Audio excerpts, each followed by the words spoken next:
ওয়াল আসর, আল্লাহ শপথ করেছেন আসরের। আমরাও মাঝে মাঝে শপথ করি না।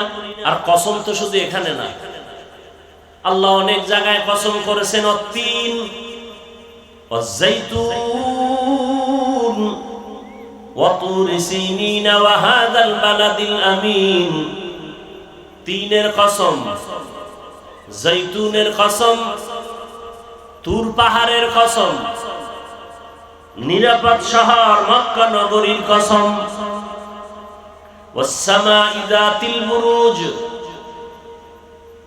বুরুজ বিশিষ্ট আসমানের কসম, ওয়াল ইয়াউমিল মাউউদ, কিয়ামতের দিনের কসম, শাহিদ ওয়া মাশহুদ, জুমআর দিনের কসম, হজের মাসের 9 তারিখের আরাফার দিনের কসম, ওয়াল ফাজর, ফজরের কসম, ওয়া লায়ালিন আশর, 10টা রাতের কসম, ওয়াদ-দুহা ওয়াল লাইলি ইযা সাজা।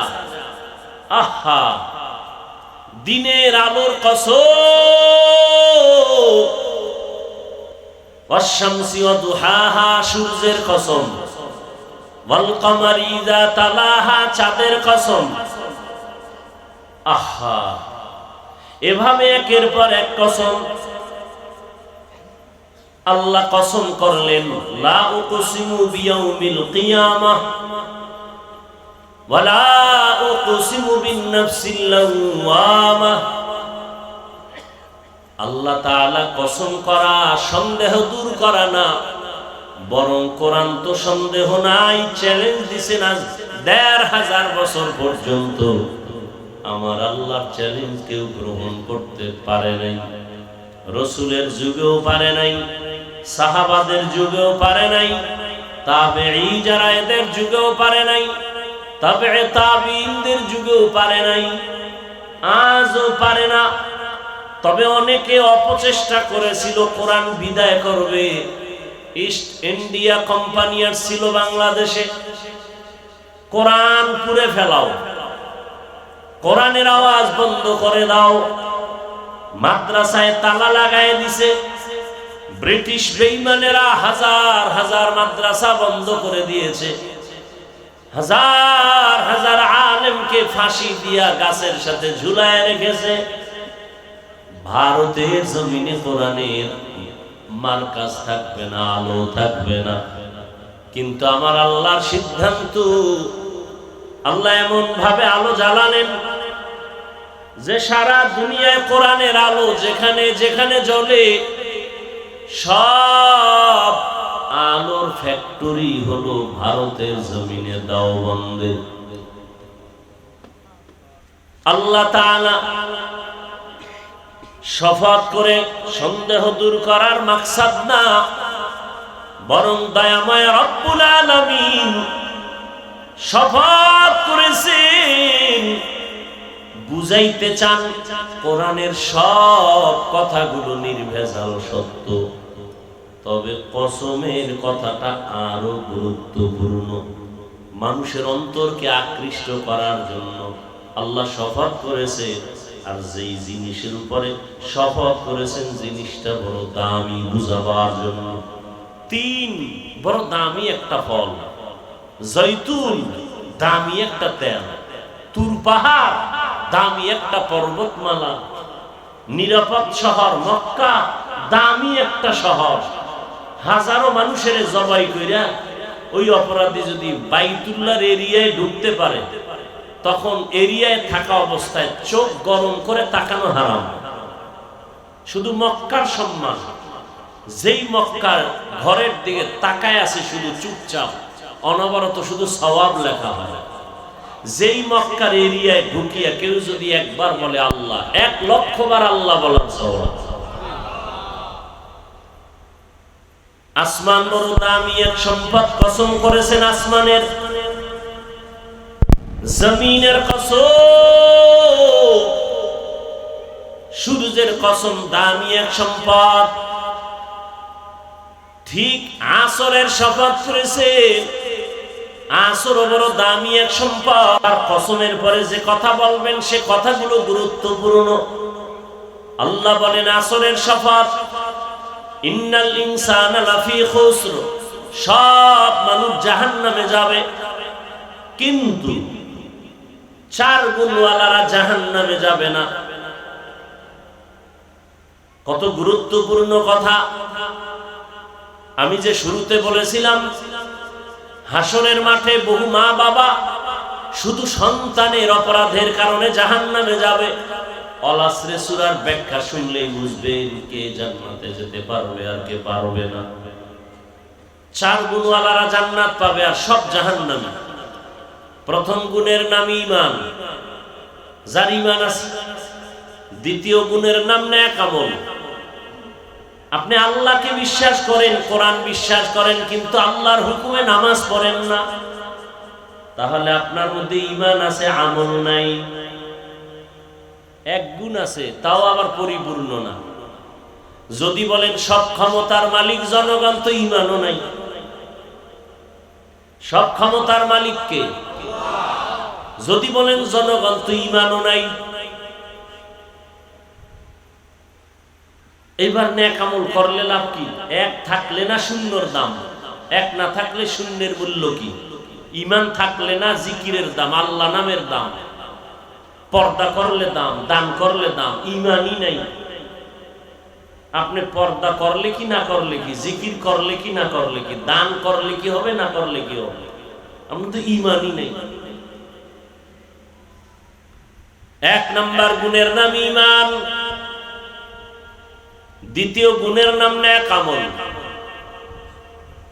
ঈমানের উপরে বয়ান করলে বিশাল বড় অধ্যায় ঈমানের বয়ান, আমলের বয়ান করলে আরেকটা লাইন। এই 2 গুণ, ঈমান আর কি নেক আমল, টোটাল কয়টা? 4টা। এখানে কতটা আসলো? প্রথম গুণ কি, দ্বিতীয় গুণ কি, বাকি আছে কয়টা? এই 2টা শোনার আগে এই 2টার খেয়াল করেন। এই 2টা গুণ বান্দার সাথে আল্লাহর সম্পর্কের গুণ, বাকি 2টা হলো বান্দার সাথে বান্দার সম্পর্কের গুণ। আরো সহজে বলি, এই 2 গুণ আল্লাহর হক, বাকি 2 গুণ বান্দার হক। যদি কোনোদিন হুজুরদের বয়ান শুনে থাকেন, তাহলে জানা থাকার কথা যে বান্দার হক আল্লাহর হকের চেয়েও কঠিন। তার মানে আল্লাহর হকের দুর্বলতা আল্লাহ মাফ করবেন মুহূর্তে, কিন্তু বান্দার হক নষ্ট করলে, বান্দা ক্ষমা না দিলে আল্লাহ দিবেন না। এবার আল আসরের সূরা বুঝেননি? সূরাটা ছোট, পাওয়ার কত। আপনি ঈমান আনছেন, আল্লাহ মানেন, নবী মানেন, কোরআন মানেন, হাদিস মানেন, নামাজ পড়েন, রোজা রাখেন, জিকির করেন, পর্দা করেন, সব ঠিক। তাহলে ঈমানও পাইলাম, আমলও পাইলাম। নামাজও পড়েন, ঈমানও আছে, আমল অনুযায়ী রোজাও রাখেন, কিন্তু জান্নাত এখনো রেডি হয় না। আরো কয় গুণ বাকি? মাত্র আল্লাহর হক না আদায় করতেছেন, কিন্তু বান্দার হক তো আছে। ছেলের হক আপনার উপরে, স্ত্রীর হক আপনার উপরে, মা বাবার হক আপনার উপরে। এগুলো আদায় করতে হবে, না হয় ঈমান আর আমল নিয়ে জান্নাতে যাওয়া যাবে। এটা আল আসর সূরার ব্যাখ্যা। তাহলে প্রথম 2 গুণ কার হক? আর বান্দার হক। আর বাকি 2টা, শেষ 2টা, অতাওয়াসাউ বিল হক, অতাওয়াসাউ বিস সবর। অর্থাৎ ঈমান আমল আপনি ঠিক করার পরে বাকি 2 গুণ হলো, এই ঈমান আমলের দাওয়াত অন্যকে দিতে হবে। যারা ঈমান আমলের বিরুদ্ধে চলে তাদেরকে বাধা দিতে হবে, এই 2টা গুণ। এবারে নামাজিরা, রোজাদার ভাইরা, মুরব্বীরা, আপনি যে রোজা রাখছেন, মাইয়া পোলারে রোজার দাওয়াত দিছেন, হিসাব মিলান নিজেরটা নিজে, কোনো মুফতি সাহেব লাগবে না। আপনি জান্নাতে যাবেন কিনা এটার জন্য হুজুরের ফতুয়ার দরকার নাই। আপনি নিজে নিজে খেয়াল করেন, আপনি যে রোজা রাখছেন আল্লাহর উপরে ভরসা করে, আপনার ঈমানও আছে, আমলও আছে, কিন্তু বান্দার হক আছে না? মাইয়া পোলারে রোজা রাখাইছেন, জান্নাত ক্যান্সেল। এই রুগী আমগো দেশে নাই। আপনি তারাবি পড়ছেন, আপনার ছেলে মেয়ে পড়ছেনি বা দাওয়াত দিছেননি, যে আপনি যে রোজা রাখলেন আর ছেলে যে বয়স প্রাপ্ত হইয়াও খানা খাইল, আপনি বাধা দিছেননি, জান্নাত ক্যান্সেল। এই জন্য শুরুতে বলছি, বহু মা বাবা শুধু সন্তানের অপরাধের কারণে জাহান্নামে যান। সূরা আহজাবের ৬৭ নম্বর আয়াত, ওখানে সন্তান মামলা পেশ করবে আল্লাহর কাছে মা বাবার বিরুদ্ধে। ওখানে আয়াত আছে, ব্যাখ্যা আছে। আরবির দরকার নাই, মোবাইলে কেনাও লাগবে না কোরআন, মোবাইলে ডাউনলোড করেন। খালি আকাম করেন কেন? ভালো কাজ করেন।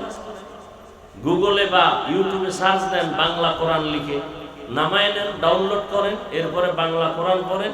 ১১৪ সূরার মধ্যে সূরা আহজাবের সিরিয়ালে টান দেন, ৬৭ নম্বরে টাচ করেন, এবার বাংলা ব্যাখ্যা দেখেন। সন্তান মা বাবার বিরুদ্ধে কেন মামলা পেশ করবে? হুজুরেরা উল্টা পাল্টা বলার কোনো সুযোগ নেই। এই অন্তরে সন্দেহ রাখবেন না, হুজুর আন্দাজি হয়ে গেছে না, আপনি বের করেন। এখন মোবাইলে কোরআন পাওয়া যাবে, তাফসীর পাওয়া যাবে বাংলায়, আপনি বের করেন, পড়েন, আল আসরি সূরার ব্যাখ্যা পড়েন। মোবাইলে ডাউনলোড করেন বাংলা কোরআন, আল আসরি সূরার লিখে টাচ করেন, এবার ব্যাখ্যাগুলো দেখেন, ৩-৪ পৃষ্ঠা, সব পেয়ে যাবেন ওখানে। ওয়াইলুল লিকুল্লি হুমাযাতিল লুমাযা, এই সূরাগুলো ছোট ছোট সূরা, ব্যাখ্যা পড়েন, আজকে একটা পড়েন, কালকে আরেকটা পড়েন, গবেষণা করেন, লেখাপড়া করেন। খালি খাইবেন আর বাথরুম বোঝাই করবেন, এই কাম আপনার। আর সারা রাত মোবাইলে আকাম করে চেহারাটা নষ্ট করবেন। চেহারায় নূর নাই, চেহারায় উজ্জ্বলতা নাই, চেহারার দিকে তাকাইলে মায়া লাগে না। সারা রাত আকাম করে মোবাইলের দ্বারা চেহারা নষ্ট করে ফেলেছে।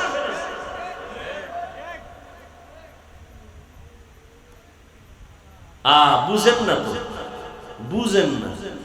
লিখে রাখেন, স্ট্যাম্প থাকলে আমার থেকে সাইন নেন।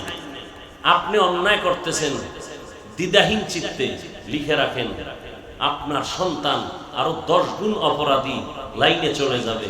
আপনি আকাম করছেন, এটা সন্তান জানেও না, কিন্তু অটোমেটিক চুম্বকের মতো সন্তানের মধ্যে চলে যাবে। আজকে হয়তো নিজে আকাম করে চুপচাপ আছেন, টেনশন নাই। যেদিন সন্তান ধরা খাইবে না রাস্তাঘাটে, ওই দিন সম্মান কই যাইব। এবার বউয়ের সাথে আফসুস করবেন যে আসলে আমি তো খারাপ ছিলাম। তো সন্তান আর ভালো হবে কিভাবে? গাছ ভালো হলে না ফল ভালো হবে?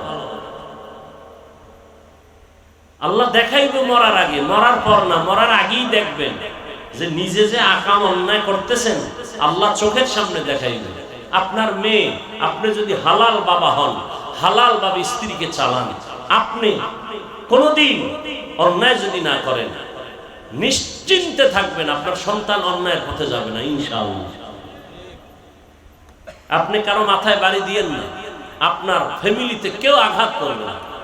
নিরেট একটা যুবক ছেলে, বন্ধু বান্ধবের সাথে তর্ক লাগছে, ওরে মেরে ফেলবে। কয়েকজনে মিলে নিয়ে গেছে বাঁশবাগানে। ও আসলে মূলত ছেলেটার অন্যায় নাই, মানুষ ওরে ভালো বলে, কেন ভদ্র নম্র, এটা সহ্য করতে পারে না বখাটের ছেলেরা, তারে মেরে ফেল। নিয়ে গেছে বাঁশবাগানে রাত্রে, কেউ নাই, মুখটাকে বেঁধে ফেলছে, জবাই করবে। ঠিক এমন সময় করে একটা আওয়াজ, ও শুধু এতটুকু বলছে, আল্লাহ তুমি আমারে বাঁচাও, এতটুকু বলছে। আওয়াজ কোথা থেকে আসে দেখে, বিশাল দুদিক থেকে সাপ আসতেছে। ওরা কি জবাই করবে, নিজের জীবন লয়ে দৌড়। আল্লাহ নাই, আপনার বিশ্বাস নাই, এ কারণে এই সমস্যা। আমরা তো বিশ্বাস নিয়ে চলি। RAB, army, police, Awami League, BNP, নেতা খেতা কিচ্ছু করার ক্ষমতা নাই। আল্লাহ হেফাজত করবেন, করতেছেন। আপনাকে সম্মান দিছে নেতা আর দলে, দল নাই, নেতা নাই, সম্মানও নাই, জুতার বাড়ি। আমগো সম্মান দিছে রসুলের সুন্নত, সুন্নত আছে। ওই সময়ে সম্মান ছিল, এখনো। ওই সময় এমপি সাহেব কয় হাফিজ ভাই দোয়া চাই, এখন আবার নতুন এমপি কয় হুজুর দোয়া চাই। মন্ত্রী লোক পাঠায় কয়, টেলিফোন করে, একটা ডেট লাগবে আমার এলাকার, সবাই আপনার ভক্ত, আমার মন্ত্রণালয় আপনার দাওয়াত, একটু চা পান করতে আসবেন। টাকা দিয়ে কিনছি সম্মান, তুমি টাকা দিয়ে সম্মান কিনেছ, টাকা শেষ, সম্মান শেষ। নেতার থেকে সম্মান ধার করেছ, নেতার বেল নাই, তোমারও বেল নেই। আমি সম্মান নিছি টুপি দিয়া রসুলের থেকে, আমি সম্মান নিছি কোরআন সিনায় ঢুকাইয়া আল্লাহর থেকে। যতদিন কোরআন আছে ততদিন সম্মান আছে। কথা বলেন না কেন? আমাকে বাড়ি লাগবে না, গাড়ি লাগবে না, তেল লইয়া সব কান্দে, কই আমার তেল তো বন্ধ হয় না। গেলি হুজুর আইছে, এই তাড়াতাড়ি তেল দেয়। কি ওরে টেলিফোন করা লাগবে? সম্মান কে দেন? কে দেন? এই বয়ান টয়ান করে যায় খোদার লাগে কান্নু, আল্লাহ গুনার থেকে বাঁচা। দেখেন নামাজ পড়ি, রোজা রাখি, টুপি পরি, আপনাকে পাও ধরে বয়ান করি, আবারও কান দিয়ে আল্লাহ মাফ করে দেন। তাহলে আপনার কত কান্দা দরকার?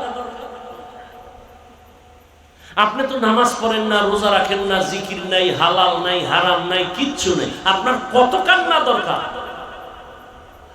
অথচ আপনি তো কাঁদেন না, বরং উল্টা আমাকে বিরোধিতা করেন, হাসেন, বাজে কথা বলেন আমাদের বিরুদ্ধে। আফসোস, কি বয়ান করব? নিজে অনেকে নামাজ পড়েন, ছেলে নামাজ পড়ে না, মেয়ে নামাজ পড়ে না, এর জবাব আপনাকে দিতে হবে বাবা হিসেবে। এই অলাসরে সূরাতার দলিল, জবাব দিতে হবে আপনাকে।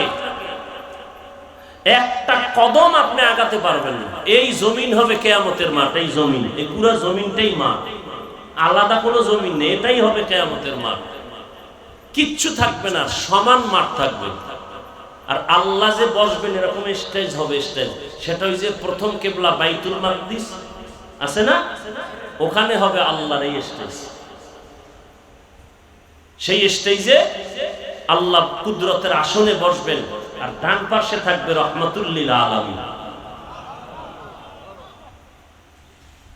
আর আমরা সবাই উঠবো, সবাই উলঙ্গ, নারীরা উলঙ্গ, পুরুষ উলঙ্গ, একসাথে ফেরেশতারা নিয়ে যাবে আল্লাহর আদালতে ওই বাইতুল মুকাদ্দাসের সামনে। সূর্য নিচে আসবে, গরমে মাটির জমিনই থাকবে, কিন্তু সূর্যের গরম নিচে আসা মাত্রই পুরা জমিনটা পুরে তামা হয়ে যাবে। মানুষের মাথার মগজগুলো ভাতের মারের মতো ঘুরতে থাকবে। নবীরা এগুলো দেখে চিৎকার করে কাঁদতে থাকবেন। আদম নবী কাঁদবেন, মুসা নবী কাঁদবেন, ঈসা নবী কাঁদবেন। আমাদের উপায় কি হবে ভাবেন? যে নবীদের গুনাহ নাই তারা কাঁদবেন, তো আমাদের উপায় কি? এই বাহাদুরি করে লাভ কি? কই বিল্ডিং ওয়ালা বাহাদুর এখন তো জঙ্গলে দৌড়ায়। কি যেই র‍্যাব সার সার কয়, সেই র‍্যাব এখন দেখলেই দৌড়ায়। পুলিশ দে দৌড়ে পড়ছে পানির মধ্যে, পরে দৌড় টরতেছে, খালি শুনছে, দেখে না পুলিশ আসতেছে। 3 বাড়ি জঙ্গল দৌড়ে, লঙ্গি সিরামিরা বেউস, পরে শুনে পুলিশ না, এমনি এলাকার একজন এসে। কি পরিমাণ ভয়! তা আকাম করছে, ভয় পাইব না? কথা বল না কেন?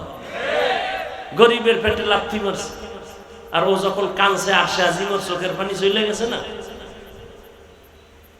গরিব যদি কাম না করে, একটা বড় লোক সব ঠাডা ভইরা মরবো জায়গা, কারণ বড় লোকের বাড়িটার বাথরুমটা পর্যন্ত মুছে দেয় গরিবেরা, পাতিলটা ধুইয়া দেয় গরিবেরা। গরিবরা যদি আমরা মাছ ধরা বন্ধ, কোন বড় লোকের কপালে মাছ আছে? গরিবরা যদি কয় গরু জবাই বন্ধ, কোন বড় লোকের কপালে এক টুকরা গোশত যাবে? অথচ বড় লোকেরা বেশি জুলুম করে গরিবের সাথে।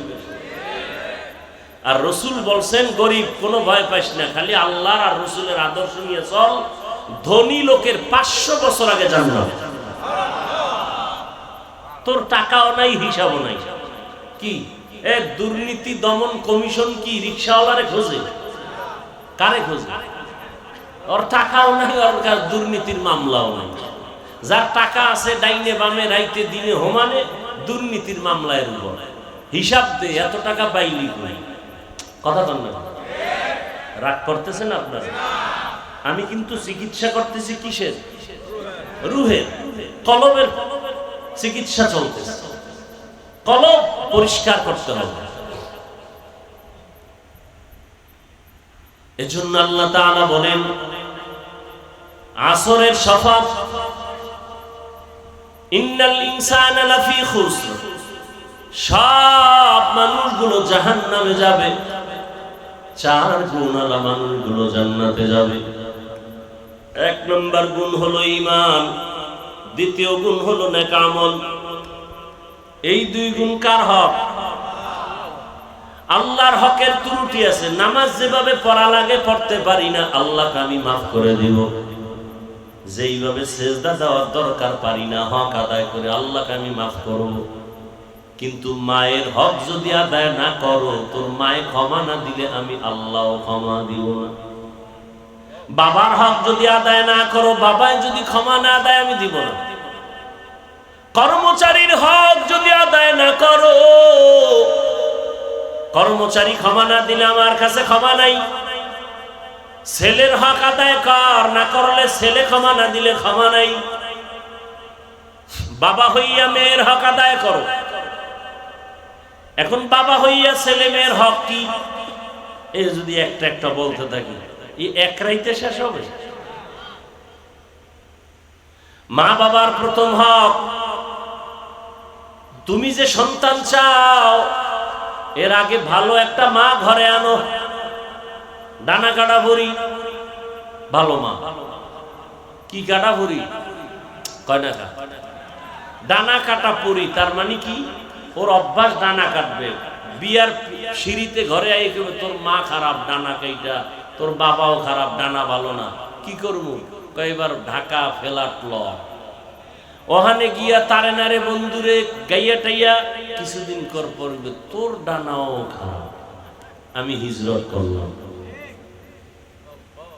কথা বানায় বলতেছি, আপনাদের যুক্তিতে কথাগুলো চলে, এই আকামগুলো আছে আমাদের দেশে। বিদেশ থেকে আসছে, কি উপহার দিবে মেয়ের জামাইরে? মোবাইল। মানে তাড়াতাড়ি যেন এটার ধুয়ে আর একদিকে লাইন করতে পারে, মোবাইলটা দিয়ে দিছে আগে। ছেলে পরীক্ষায় ভালো পাস করছে, গোল্ডেন A+, খুশি হইয়া বাবায় পুরস্কার দিছে কি? কয়েকদিন পর দেখে পরীক্ষায় ঘোড়ার ডিম, মোবাইল পাইয়া আকাম করতে করতে শেষ। বানাই বলতেছি, আমি তো জুমা পড়াই গুলশান ওই উত্তরা, সব বড় লোক কান্দে, ছেলে কথা শুনে আকাম বোধহয় বাজাইছে। কি আকাম? ছেলের নামে ফ্ল্যাট লিখে দিছেন? জি হুজুর। মাইয়ার নামে? জুতার বাড়ি খাবেন, রেডি থাকেন, আর দোয়া ইউনুস পড়েন। এরকম আবেগী বাপ মা আছে না নাই? আচ্ছা বলেন তো, বাপ মারা গেলে সম্পদ পাবে কে? ছেলে মেয়েরা পাবে না? আল্লাহর আইনও পাবে, সরকারের আইনও। তাহলে আগে লিখে দিলেন কেন? অতি চালাকি করছেন না? এবার জুতার বাড়ি খান। নাম কমুনা সবাই চিনে, এক বাবাই তো লাইসেন্স করা বন্দুক নিজের কপালে দিয়ে মরছে না কয়েক বছর আগে। মাইয়ায় খবর লয় না, পোলায় খবর লয় না। আবেগ দেখায়, আবেগ। আর যদি সব সম্পদ রাইখে দিত নিজের নামে, ছেলেরা একটু লোভ তো কাজ করে, এ বাবার থেকে যদি এটি নিতে হয় তো বাপ মায়ের সম্মান করতে হবে, খেদমত করতে হবে। আল্লাহর ভয় না থাকলে অন্তত এইটার লোভেও তো করতে হবে। হ্যাঁ, কে বুঝাবে? প্রত্যেকটা কথা কি আপনাদের কলিজায় লাগে আঘাত। এ সহ্য করা কত কঠিন। আল্লাহ হেদায়েত দান করুন। প্রথম হক মা বাবার। বাবা হিসাবে একটা ভালো মা ঘরে আনবেন। ভালো মা ঘরে আনার পরে আল্লাহর কাছে দোয়া করবেন, দয়াময় আল্লাহ একটা নেককার সন্তান তুমি আমারে দান করো। কয়জন বাবায় নেককার সন্তানের জন্য দোয়া করে? বরং এমনও কুলাঙ্গার বাপ আছে, ছেলে হইলে বউয়ের সাথে ঝগড়া করে, মেয়ে হইলে খুশি। এই রকম কুলাঙ্গার এখনো আছে না নাই? অথচ একজন বাবার জন্য তার রহমত মেয়ে, এই বাবা মায়ের ইজ্জত বেশিরভাগ ছেলের কারণে নষ্ট হয় না, বাবার ইজ্জতটা মেয়ের কারণে কম হয়। আর মেয়েরা বাবার জন্য যেই পরিমাণ ভক্ত হয়ে জীবন দিতে চায় কোন ছেলে চায় না। যার মেয়ে আছে আরে বুঝান যাইব, যার মেয়ে নাই আরে কেমনি বুঝান, আরে বুঝান যাইব। বাবায় অসুস্থ, ছেলের খবর নাই, মেয়ে গেছে শ্বশুর বাড়ি, পাগল হয়ে গেছে, আমার আব্বু অসুস্থ, পাগলের মতো দৌড়ায় কানতে কানতে। কি মেয়েরা দৌড়ায়। এই জন্য রহমতের নবী নারীদের মর্যাদা বাড়িয়েছেন। যে একটা মেয়ে পেয়েছো, নবী বলেন সুসংবাদ, তুমি একটা জান্নাতের মালিক। ছেলের বেলায় বলে নাই। দুই মেয়ে পেয়েছো, তুমি দুইটা কন্যার বাবা, তুমি দুই জান্নাতের মালিক। যে তিনটা মেয়ে পেয়েছো, তুমি তিনটা জান্নাতের মালিক। ছেলে ছেলে হইলে খাওয়াইবে, হ্যাঁ? আরে ছেলেরা খাওয়াইবে না, যদি মেয়ে হয় মাওলায় মেয়ের জামাইরে দিয়া তোর 14 গোষ্ঠী খাওয়াইবে, সে ব্যবস্থা আছে না নাই?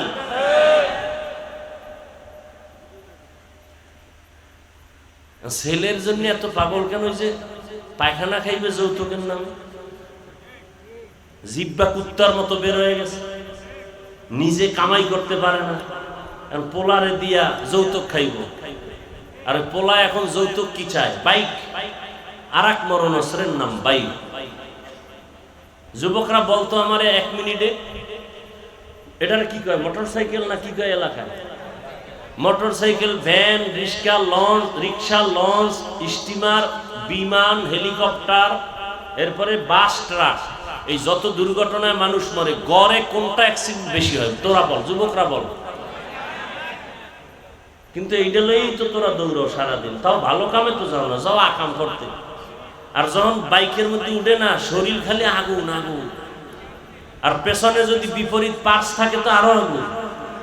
কিছু দূর যায় খাম্বাল লাগে, বাড়ি খেয়ে জাগাত, বিদায় নেওয়ার আর টাইম নেই। টেলিফোন আসছে, লাশ হয়ে আসতেছে, ছেলের লাশ। আমি বানায় বলতেছি। আর বাবায় রেডি যৌতুক খাবে। আর এক কি যৌতুক? আর একটা যৌতুক হলো বিদেশের ভিসা দাও। এদেশে নাই মনে হয়। আচ্ছা তুই বিদেশ যাবি, বউরে নিয়ে? কয় না। তো বউ দেখবে কে? আমার ছোট ভাই, আমার ছোট ভাই বউ লালন পালন করবে, আমি বিদেশ যাব। এই আকাম চলে না? চলে না? শান্তি আসবে কিভাবে? যেই গজব আসার দরকার ছিল বাংলাদেশে, শুধু হুজুরদের কারণে, মাদ্রাসার কারণে, আলেমদের কান্নার কারণে, ছোট ছোট এই যে বাচ্চাগুলো মাদ্রাসায় পড়ে, কোরআন পড়ে, ওদের কারণে আল্লাহ গজব দেন। অথচ গরিব সন্তানরা কোরআন পড়ে, এই শীতের সময় একটা জামা কিনতে পারে না, একটা কম্বল কিনতে পারে না, দুনিয়ার টাকা উড়ায় বাতাসে, মাদ্রাসায় 2টা টাকা দান করতে রাজি না। কত এতিম ছাত্র অসহায়, যে না আমি 100 কম্বল দিয়ে দিলাম। কারা মশারি কিনতে পারে না, আমি দিয়ে দিলাম। কারা খাইতে পারে না, দিয়ে দিলাম। দান করে গরিব হয়েছে, একটা প্রমাণ দিলে আমি আর দানের পক্ষে বয়ান করব না। যদি প্রমাণ দিতে পারেন যে আল্লাহর পথে দান করে কেউ গরিব হয়েছে। ঢাকাতে এমন হাজি সাহেব আছে, জেনারেল লাইনের হাজি, কোটি কোটি কোটি টাকা যাকাত দেয় মাদ্রাসা, গরিব এতিম অসহায় যারা কোরআন পড়ে, এদের পিছনে। কই আর সম্পদ কে খাবে? খাওয়ার লোক নেই। এত পরিমাণ সম্পদ বাড়তেছে বাড়তেছে বাড়তেছে। দান করলে হায়াত বাড়ে, রিজিক বাড়ে, আর আমরা এটা উল্টো বুঝি। ভাই আপনি দান করেন, কয় হুজুর সমস্যা। সমস্যার জন্যই তো দান, দান করলেই সমস্যা থাকবে না। আর আমরা দান করি না কেন? কয় সমস্যা। অথচ সমস্যা থেকে বাঁচার ঔষধ কি? দান করা। আপনার ইয়াকিন নেই, বিশ্বাস নেই, জন্য আপনার দান করলেও বরকত পান না। টুকটাক যারা দান করে, তাও আবার দেখানোর জন্য। নাম ক, আমি 5000 টাকা দিছি, নাম ক। নাম কয় না, এ পুরা দেশ গরম বানাই লাইছে। নাম কইল না কেন? টাকা ফিরিয়ে দে। এরকম বেদ্যপ আছে না নাই? এ যদি 1 কোটি টাকা দান করে, আল্লাহর কসম একটা সওয়াবও আমল নামায় আসবে না। নামের জন্য দান করছে। আর যদি আল্লাহর জন্য গোপনে দান করে 1 টাকায় কোটি কোটি টাকার সওয়াব। রাগ করতেছেন? আল-আসরের সূরার আলোচনা বুঝছেন কিছু? এবার বুঝেন জান্নাত পাওয়া কত সহজ না কঠিন হবে। ঈমান আর আমল বান্দা আল্লাহর হক। ঈমান ও আমলের দাওয়াত অন্যকে দাও, বান্দার হক। ঈমান আমল অনুযায়ী যারা চলে না, বিরোধিতা করে, তাদেরকে বাধা প্রদান করো, বান্দার হক। এই 4টা গুণ যাদের পরিপূর্ণতা আসবে তারাই বিনা হিসাবে জান্নাতি। আর কেমন জান্নাতি? আজরাইল যখন আসবে রূহ কবজ করতে, আল্লাহ কুদরতে জান্নাতের ছবিটা দেখায় দিবেন। তখন সে জান্নাতীরা হাসতে হাসতে আজরাইলের জান কবজ করে ফেলবে। আর যারা জাহান্নামী, এরাও মৃত্যুর আগে জাহান্নামের ছবিটা দেখে ভয় পেয়ে যায়। এজন্য আল্লাহ পাক বলেন, এই 4টা গুণ যদি তুমি কাজে লাগাতে চাও, তাহলে তোমার একটা পুঁজির দিকে খেয়াল করতে হবে। এই পুঁজিটার নাম আসর। পুঁজিটার নাম, এটারে যদি খেয়াল করে কাজে লাগাও তো 4 গুণ পাবা। এই আসর কি? আসরের অনেক অর্থ, একটা অর্থ বলেই মোনাজাত দিব। আসরের এক অর্থ সময়, আসরের এক অর্থ, আসরের আর এক অর্থ আসরের নামাজ। শুধু সময়টার উপরে বলি, সময়ের গুরুত্ব কি। আমার এই শুরুতে বলছিলাম, মনে হয় আপনাদের অনেকের খেয়াল নাই, তাসলিমা নাসরিনের কথা বলছিলাম না? সেও একজন ডাক্তার, জাকির নায়ক সাহেব একজন ডাক্তার। জাকির নায়কের জন্য গোটা দুনিয়া পাগল, ক্ষমতার কারণে, টাকার কারণে। আর তাসলিমার কপাল কেন খারাপ? মরলে ওর লাশটা ওর জন্মভূমিতে আসবে না। কেমন সান কপাল? টাকার কারণে না রে বাবা। ও পর্দার আড়ালের আম্মা জানেরা, বোনেরা, আমার কলিজার যুবক, বৃদ্ধ বাবাজি, আমি যে এতক্ষণ বয়ান করতেছি একবারও কিন্তু বলি নাই সবাই আমার মতো হুজুর হও। বলছি? বলবো না। একবারও বলি নাই সব স্কুলে তালা দিয়া মাদ্রাসায় যাও। একবারও বলি নাই তাবলীগে না গেলে জাহান্নামে যাবে, পীরের কাছে না গেলে জাহান্নাম বলি নাই। বরং আমি একটু আলাদা করে বয়ান করি সারা দেশে। আমার কলিজার যুবক, তুমি স্কুলে পড়ো, কলেজে পড়ো, ভার্সিটিতে পড়ো, তুমি ডাক্তারি করো, ইঞ্জিনিয়ার হও, আমি সারা দেশে কলিজা দিয়া দোয়া করি যুবকদের জন্য। বাবা তুমি ডাক্তার হও, দোয়া করি, দিল থেকে বলতেছি। ডাক্তার হও, ইঞ্জিনিয়ার হও, প্রফেসর হও, এমপি মন্ত্রী হও, ওসি ডিসি এসপি হও, একটা দাবি বেয়াদব হইও না। ডাক্তার হইয়া যদি জাকির নায়কের মতো আদর্শবান হও, আল্লাহর জাতের কসম, ওসমান হাদির কথা ভুলে গেছো? যেই ছেলেটা রাস্তা দিয়ে হাঁটে, 50,000 টাকার বান্ডিল নিয়ে কয় হাদি ভাই নাও, কয় কেন, কয় এমনিই দিলাম। আর তোরে দেয় কেউ? তুই কি করো? সারা রাত আকাম করবি, মোবাইলে এমবি নাই। মায়ের টাকা চুরি করো, বাবার পকেট মারো, তুই মা বাবার অভিশপ্ত সন্তান, চোর। কি তুই মরলে তোর জানাজায় কেউ আসবে না, মা বাবি তোর উপরে খুশি না। হাদি গোটা দুনিয়াটাকে দেখায় গেছে সম্মান কি জিনিস। নাস্তিকরা ওরে নিয়ে টকশো করতো, কিন্তু জানতো না হাদি 5 ওয়াক্ত নামাজি। আমি চাই আমার দেশের যুবক ডাক্তার হবে, ইঞ্জিনিয়ার হবে, আদবওয়ালা হবে, আদর্শবান হবে, বেয়াদব হবে না। তাহলে ডাক্তার হলেও জীবন ধন্য, ইঞ্জিনিয়ার হলেও জীবন ধন্য। এবার বলো, আমার দেশে কি তোমার মতো যুবক জেনারেল লাইনে ডাক্তার, প্রফেসর, ইঞ্জিনিয়ার 5 ওয়াক্ত নামাজি নাই? আর ওয়াজের দরকার নেই, এটা আসল ওয়াজ। তুমি পারো না কেন এটা আমাকে বলো, কোনো আর আলাদা ওয়াজের দরকার নেই, এইটার জবাব দাও। তোমার মতো যুবক র‍্যাব, আর্মি, পুলিশ, বিডিআর এর চাকরি করে নামাজি আসেনি? আর ওয়াজের দরকার নাই, এটাকেই বলো। তুমি পারো না কেন? তোমার উপরে কার বরদোয়া লাগছে বলো? তোমার মতো যুবক স্কুলে পড়ে, কলেজে পড়ে, চাকরি করে, ব্যবসা করে, রিকশা চালায়, নামাজ পড়ে, তুমি পারো না কেন? ওসি বলো তুমি পারো না কেন? কৃষি কাজ করে, নদীর মধ্যে মাছ ধরে, নামাজ পড়ে, যুবক তুমি পারো না কেন? অবশ্যই তোমার কপালে কারো বরদোয়া লাগছে, তোমার কপাল খারাপ। ঢাকা কলেজে গিয়া দেখো, ঢাকা কলেজের ছেলে ক্লাসে যায় পাগড়ি মাথায়, বড় দাড়ি, বড় জামা। কোন যুবকের চোখে কোনোদিন পড়ছে আমার এই কথাটা? ঢাকা কলেজে নাই? পাগড়ি মাথায় দিয়ে ক্লাস করে, এরকম দাড়ি, এরকম জামা। এই মনে হয় পিছন থেকে তাকাইলে বাইতুল মুকাররমের খতিব, খতিব সাহেব। নাউজুবিল্লাহ, আমি আরবি পারি না, তুমি কি এর খতিব বলো? কলো এই সুরাত কেন? আলেমদের নেক নজর পাইছে। এইয়া নিয়ে কি কলেজে যাও? ক্লাসে শিক্ষিকা শিক্ষক আছে, আছে, কিছু বলে না? বলে, বলে কি বলে? বলে আমাদের কলেজের রত্ন। ক্লাসে মেয়ে আছে? বলে আছে। মাঝে মাঝে পার্কে ডাকে না, আড্ডা দিতে ডাকে। কি করো তখন? কয় ইস্তেগফার করি। পরে কয় আল্লাহর কুদরত কি, মেয়েরা ছেলেরা বলে চলো আড্ডায় যাবো। আমি তো কিছু বলতে পারি না, না কইলে ঝামেলা। মেয়েদের মধ্যে থেকে দুই একজন কে, ও আল্লাহর পথে আছে তো ওরে ডিস্টার্ব করিস না, আমরা চল। বাস আমার পক্ষ থেকে জবাব হয়ে গেছে। আল্লাহর বান্দাদেরকে আল্লাহ এভাবে বাঁচায়। আর তুমি ব্যবসার অজুহাতে নামাজ নাই, রোজার ওই চাকরির অজুহাতে নামাজ নাই। কোন হুজুর হাসরের দাঁড় করাবে না আপনাদের সামনে, আপনাদের লাইনের মানুষটাকে দাঁড় করাবে। এই ব্যবসায়ী, তোর মতো ব্যবসা করে তো আরো 10 জনে নামাজ পড়ছে, তুই বড় নাই কেন? পর্দার আড়ালের মা বোনেরা, আপনার মতো কত মা কত বোন এই এলাকায় আছে, 5 ওয়াক্ত নামাজ পড়ে, পর্দা করে। আপনারা সাক্ষী দেন, আসেনি? ভিন্ন মা বোনেরা যারা পর্দা করেন না, মার্কেটে দৌড়ান, স্বামীর টাকা নষ্ট করেন, বাতাসে উড়ান। বলেন আপনার কপাল কেন এত খারাপ?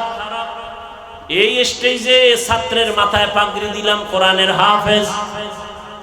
আপনারা তো এই সমস্ত হাফেজদের মা, আপনারা তো নবীদের মা, সাহাবায়ে কেরামদের মা, খাজা মঈনুদ্দিন চিশতির মায়ের মতো মা।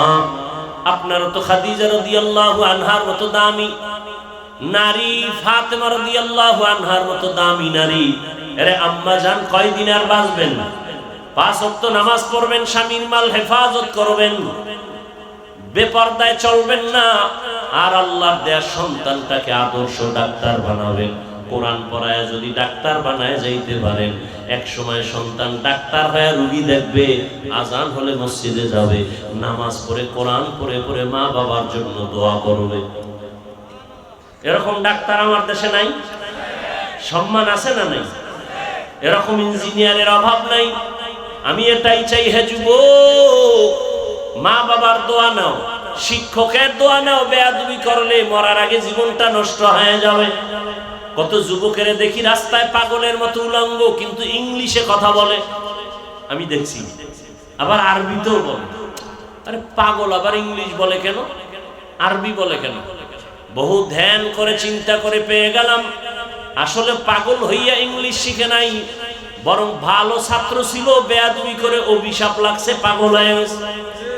শিক্ষকের অভিশাপ, মুরব্বীদের অভিশাপ লাগলে তোর মরার আগে জীবন ধ্বংস। মরবি না, ধুকে ধুকে কাঁদবি, রাস্তায় হাঁটবি। আলেম ওলামার বরদোয়া লাগলে জিন্দেগি বরবাদ। আর শিক্ষক, এই 3 জায়গা ঠিক করে যদি ডাক্তার হও, আল্লাহর কসম তোমার সম্মান কেউ নষ্ট করতে পারবে না। এই 3 জায়গা ঠিক রাখো, মা বাপ, শিক্ষক, ওলামায়ে কেরাম। এই 3 জায়গা ঠিক, ডাক্তার জাকির নায়েক ঠিক।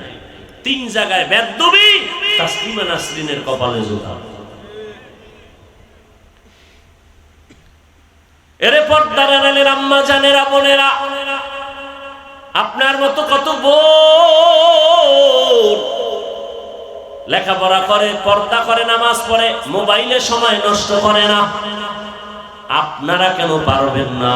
এখনো তওবা করার সময় আছে, তওবা করেন। মন খুলে আল্লাহকে বলেন, গোপনে জোরে বলা লাগবে না। মনটা কি শুধু একটা কথা বুঝে আল্লাহকে বলেন, হে আল্লাহ, কপাল বুঝি পুড়িয়া গেল, আমার মতো যুবক যদি ডাক্তার, প্রফেসর, ইঞ্জিনিয়ার হয় নামাজ পড়ে, আমি পারি না কেন? আমার মতো যুবক জেনারেল লাইনে থাকে, চাকরি করে, ব্যবসা করে, নামাজ পড়ে, আমি পারি না কেন? ও আল্লাহ, শয়তানের ধোকায় নষ্ট করে ফেলেছি জীবন, আজ তওবা করতেছি, আর নামাজ ছাড়বো না, দাড়ি কাটবো না, বেপরদায় চলবো না। মা বাবার দোয়া, শিক্ষকের দোয়া, ওলামায়ে কেরামের দোয়া, পরামর্শ নিয়ে নবীজির আদর্শ মেনে চলবো। যদি তওবা করার জন্য দিল থাকে, সবার কপালে তওবা নসিব হবে না। নবীজির বয়ান শুনলে যদি তওবা না করে, কত খারাপ। আবু জাহাল আর ওমরের মতো বেটা নবীরে জবাই করতে এসে কালেমাওয়ালা হয়েছে। এটাই হেদায়াতের কারিশমা। এই ময়দানে মোনাজাত দিবে সবাই, কেউ কাঁদবে আর কারো চোখে পানি আসবে না, বরং এমনও কপাল পরা আছে নিজে কান্না না করে যারা কাঁদে তাদের দিকে তাকায় তাকায় হাসবে, এরকম কপাল পরা। অথচ রাসূলের হাদিস, এক ফোঁটা চোখের পানি জাহান্নাম হারাম করে দিবে। অনুরোধ করি, কপাল যদি ভালো থাকে তওবা করো। আল্লাহকে মনে মনে বলো, হে আল্লাহ, জীবনে তো গুনাহ কম করি নাই, মনের শখে কত পার্কে গেলাম, মনের শখ মিটাইয়া কত গুনাহ করলাম, আর কত করব। কোন দিন আজরাইল আসবে জানা নাই। বাসের নিচে লাশ, পানির নিচে লাশ, ঘুমের বিছানায় লাশ। আজ থেকে তওবা করে ফেললাম, গুনাহ করব না, নামাজ ছাড়বো না, দাড়ি কাটবো না, আর বেপরদায় চলবো না। মা বাবার দোয়া, শিক্ষকের দোয়া, ওলামায়ে কেরামের দোয়া, পরামর্শ নিয়ে নবীজির আদর্শ মেনে চলবো। তওবা করার মতো যদি কারো অন্তর থাকে, মুনাফিকি না থাকে, দুটো হাত আমার আল্লাহকে দেখাইয়া দাও। আয় আল্লাহ, হাতগুলো কবুল করে নেন, তওবা কবুল করে নেন, তওবার উপরে মজবুত হইয়া চলার তৌফিক দান করেন, আমিন। আলহামদুলিল্লাহি রাব্বিল আলামিন, والصلاة والسلام على سيد الأنبياء والمرسلين وعلى آله وأصحابه أجمعين. يا أرحم الراحمين، يا أرحم الراحمين، يا أرحم الراحمين. رب ارحمهما كما ربياني صغيرا. اللهم إنك عفو كريم تحب العفو فاعف عنا. اللهم إنا نسألك رضاك والجنة ونعوذ بك من سخطك والنار. اللهم إنا نعوذ بك من البرص والجنون والجذام وسيء الأسقام. رب العالمين, গুনাহের বোঝা নিয়ে আপনার দরওয়াজায় হাজির ওলামায়ে কেরাম, মুরব্বী, হাজী সাহেব, পর্দার আড়ালের মা বোনেরা, আমার যুবক, আমার ছাত্র ভাইরা, কত ব্যবসায়ী, চাকরিজীবী, আমরা গুনাহ নিয়ে হাত তুলেছি, তওবার নিয়ত করেছি। মেহেরবানি করে আমাদের সকলের জীবনের গুনাহগুলো মাফ করে দেন আল্লাহ। তওবা কবুল করে নেন, তওবার উপরে মজবুত হইয়া চলার মতো তৌফিক দান করেন। দয়ার মালিক, এ মাহফিল কবুল করে নেন, আয়োজনকারী সহযোগিতাকারীদের কবুল করে নেন, এলাকাবাসীকে কবুল করে নেন। আয় আল্লাহ, মা বোনদের আবেদা পর্দাওয়ালা বানায় দেন, সন্তানগুলো নেককার বানায় দেন। রব্বুল আলামিন, যারা লেখাপড়া করে পরীক্ষার্থী, কামিয়াবির ব্যবস্থা করে দেন। আয় আল্লাহ, মোবাইলের গুনাহ থেকে হেফাজত করেন, 5 ওয়াক্ত নামাজি বানায় দেন, কোরআন পড়নেওয়ালা বানায় দেন, সারা দুনিয়াবাসীকে মাফ করে দেন। আয় আল্লাহ, যুদ্ধরত অবস্থা থেকে গোটা দুনিয়াবাসীকে শান্তির জীবনে ফিরাইয়া দেন। প্রবাসে আমার ভাই বোনেরা যারা আছে, সকল প্রবাসীদের হেফাজত করেন, কামাই রুজিতে বরকত দান করেন। আয় আল্লাহ, আমার দেশ শান্তির দেশ বানায় দেন। আয় আল্লাহ, দেশের জন্য, দিনের জন্য জীবন দ্বারা দিল, মাফ করে কবুল করে নেন। এখনো যারা চেষ্টা করে কবুল করেন।